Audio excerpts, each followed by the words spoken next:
আসসালামু আলাইকুম, টেকোসলসের পক্ষ থেকে সবাইকে স্বাগতম। আলহামদুলিল্লাহ, যারা যারা ভিজিট করতে পছন্দ করেন, ট্রাভেল হিস্টোরি বাড়াইতে চান, তাহলে অবশ্যই আপনি ইজিপ্টের স্টিকার বিষয়টা করে নিতে পারেন। ইজিপ্টের স্টিকার বিষয়টা আমরা দিতেছি খুবই অল্প সময়ে, খুবই অল্প রিকোয়ারমেন্টে। শুধু পাসপোর্ট, ইকামা, ছবি, চ্যানেল অ্যাড্রেসটা দিবেন, আমি ভিসা করে দেব মাত্র এক সপ্তাহের ভিতরে। আমাদের আলহামদুলিল্লাহ এক বড় ভাই জেদ্দা থেকে আমাদের কাছে পাসপোর্ট কুরিয়ার করছে। ইনশাল্লাহ এক সপ্তাহ পরে আবারও রিভিউ দেবো ওনার ভিসা হওয়ার পরে। এবং আমাদের রিয়াদের 2টা পাসপোর্ট আছে, সাদা পাসপোর্ট, ইজিপ্টের ভিসা করে দেবো। এখানে 2টা পাসপোর্ট আছে, আর একটা পাসপোর্ট আমি আনবক্সিং করতেছি। যদি কাহারও ইজিপ্টে যাওয়ার ইচ্ছা থাকে তাহলে অবশ্যই আমাদের অফিসে আসতে পারেন পাসপোর্ট নিয়ে, কিংবা পাসপোর্ট কুরিয়ার করতে পারেন। উনি এখানে, এই হচ্ছে ওনার ফটো। ওকে, ওনার নাম হচ্ছে রুহুল আহমেদ।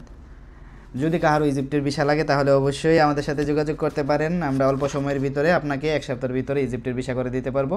সবথেকে বড় কথা হচ্ছে টিকিট খুবই অল্প টাকা, মাত্র 800 রিয়ালে হাফ ডাউন টিকিট পেয়ে যাবেন। আপনি যদি ঈদে ভিজিট করতে চান তাহলে ঈদেও ভিজিট করে আসতে পারেন, পিরামিড দেখতে পারেন, ফেরাউনকে দেখে আসতে পারেন। ভালো থাকবেন ইনশাআল্লাহ। আসসালামু আলাইকুম।